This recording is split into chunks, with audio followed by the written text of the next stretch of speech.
दोस्तों आदाब अर्ज़, मैं निसमत खान हिंद वॉइस से आपसे मुखातिब हूँ। एक तरफ तो चीन हमारी बात नहीं मान रहा है, अपने मर्जी करने में अपनी सीमाओं को में घुसपैठ कर रहा है, हर जगह से घुसपैठ कर रहा है जो जो उसके क्षेत्र से लगती हैं।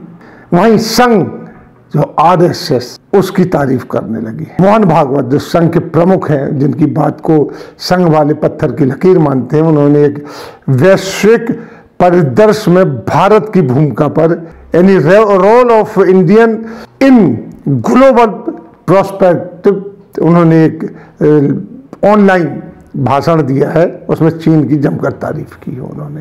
ताज्जुब हो रहा होगा आपको, मैं बताता हूँ आपको, मौजूद है, आप जाइए, अगर गूगल जाइए तो आपको मिल जाएगा, वो अभी दिया उन्होंने कहा कि तमाम दबावों के बावजूद चीन अपने प्रभाव पूरी दुनिया में बना रहा है। वो विश्व के सबसे बड़ी आर्थिक शक्ति बन गया है। एक तारीफ नहीं और क्या है, बता दीजिए। दुनिया उसके बारे में क्या कहती है वो इसकी परवाह नहीं करता है। वो धैर्य से आगे बढ़ता चला जा रहा है। ये कभी उन्होंने भारत के बारे में नहीं कहा, लंका के बारे में नहीं कहा, नेपाल के बारे में नहीं कहा, लेकिन चीन के बारे में कह रहे हैं। वहीं विश्व में अपनी तरक्की के लिए प्रयोग हो रहे हैं। मोहन भागवत जी कह रहे हैं भारत को इसमें कोई भूमिका नहीं रही है। या देख लीजिए, भारत को अपनी अर्थनीति फिर से बनाने के लिए प्रयास करना चाहिए। भारत को मोदी सरकार को एक किस्म से क्रिटिसाइज किया है।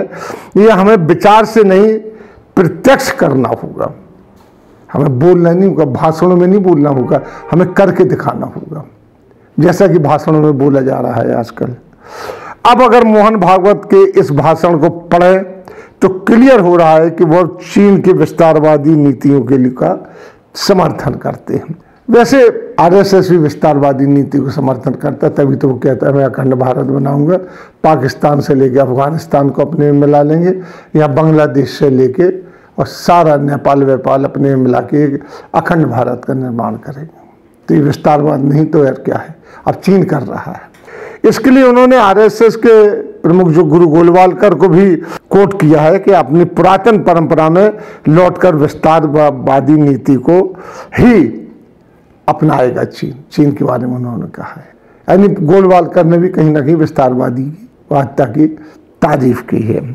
इससे पहले भी मोहन भागवत ने दशहरे के भाषण में चीन का नाम नहीं लिया था, कोई बात भी नहीं की थी, न क्रिटिसाइज किया था। हाँ, विदेशी ताकतों को क्रिटिसाइज किया था जो भारत के अमन चैन में दखलंदाजी कर रहे हैं।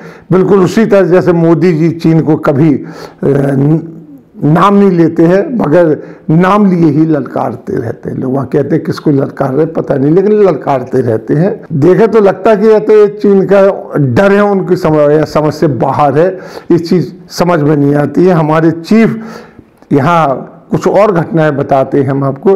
हमारे चीफ ऑफ डिफेंस स्टाफ जो विपिन रावत जी हैं, सबसे बड़े तीनों सेनाओं के प्रमुख हैं विपिन रावत जी, चीनी कंपनी एमजी मोटर्स के एक प्राइवेट फंक्शन में पूरी फौजी वर्दी में वो कहे गए थे, जो सेरेमोनियल वर्दी होती है उसमें गए थे वहाँ पे।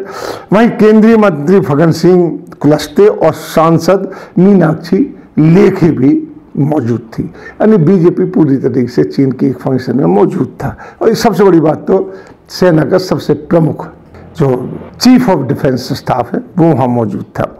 यहीं देश का इतना बड़ा किसान आंदोलन चल रहा है, इसमें 1 करोड़ मेंबरशिप वाली जो संघ की भारतीय किसान संघ है वो नदारत दिख रही, कहीं से कहीं तक नहीं किसानों का साथ देने वाली। भारतीय किसान संघ देश के 640 जिलों में से 301 जिलों में 11,000 गाँव में अपनी सॉलिड प्रेजेंस रखती है।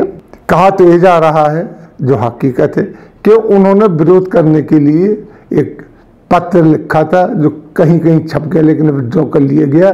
लेकिन हाई कमान के जो दबाव के बावजूद उनको और मजदूर संघ को अपना विरोध वापस लेना पड़ा था। यानी आरएसएस जिसे भाजपा का पित्त संसत्ता कही जाती है, उसकी दोहरी नीति भी अब उजागर होने लगी है।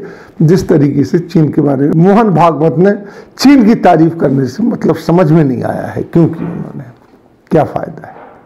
बस ये है कि हमारी दोगली राजनीति है, तुम भी खुश, वो भी खुश, हम भी खुश।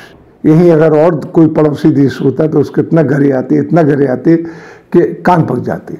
होना चाहिए, उसको भी घरे आना चाहिए, तो चीन को भी घरे आना चाहिए। ये दोहरी नीति समझ में नहीं आ रही है। इसी के साथ हम आपसे लेते हैं विदा। अगले अंक में फिर हाजिर होंगे, तब तक के लिए दीजिए हम इजाज़त।